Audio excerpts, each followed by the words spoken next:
Hello, I'm Becky, the Adaptive and Inclusive Recreation Air Coordinator for the City of Thornton. Thanks for joining me today for our 4th edition of Sensory Activities with Supplies from Home. Today I'm excited to bring you an easy make-at-home light table with supplies that you hopefully already have at home. Here's what we need to make the light table. First and foremost, you do need a plastic box with a lid. It could be smaller or larger than this. It's just what I had at home. A flat surface on top will give you more options once your light table is done. You'll also need a light source.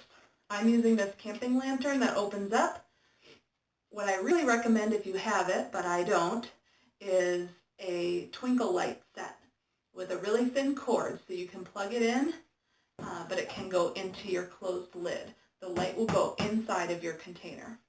Maybe you have a flashlight, that would even work. So hopefully you have something to use as a light source. You'll also need some aluminum foil, translucent paper. This is parchment paper. You can use wax paper or tissue paper, something that lets the light through but isn't clear. A little bit of tape and some translucent objects, again, that let the light through but aren't clear. I have marbles at home. Something that would be really fun are the magnetic triangles and shapes used for building that are colorful but let the light through. So you could also have some drawing objects. So if you have coloring pages, you can use the light table to trace those drawings. Let's get started. So our first step of this project is going to be to line the sides of your bin with aluminum foil. You want to have as much of the sides covered by the foil as possible. Cutting the foil with the scissors and scratching the foil next to each other could be disruptive for the auditory sense, so please be aware of that if you have anyone with sensitivity around you. This might be something just for the parents to take care of first.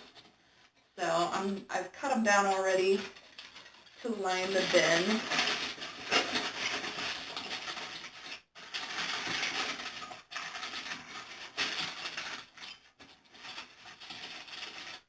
I find it easier to put the smaller pieces behind. It holds them in place a little bit better.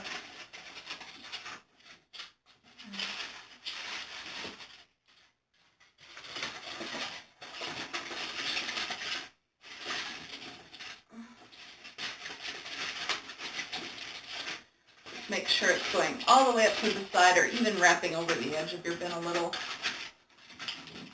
Even fold it under a little on the bottom. The purpose is to block the light so that all of the light comes through the top lid of your bin.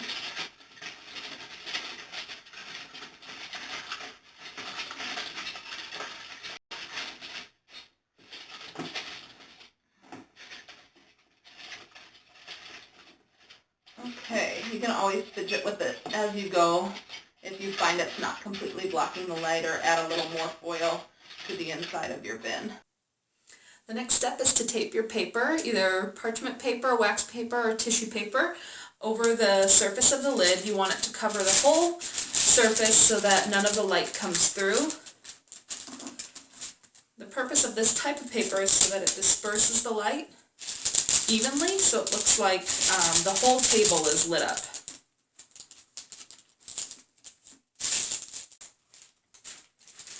After that,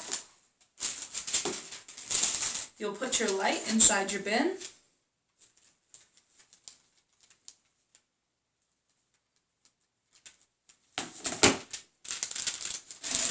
Put the lid on top.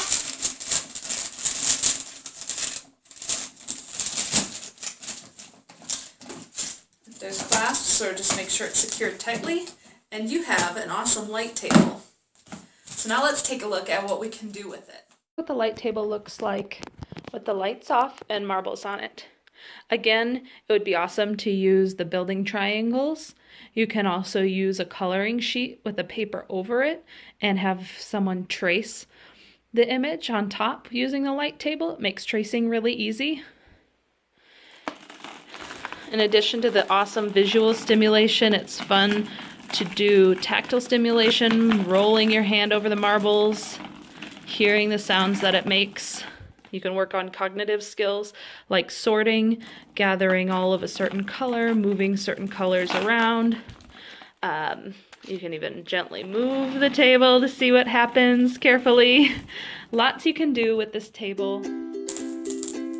I hope you had fun making a light table today with me and our sensory activities with supplies from home video. Enjoy playing with the light table and having fun exploring all of its different uses. Enjoy, and we'll see you next time.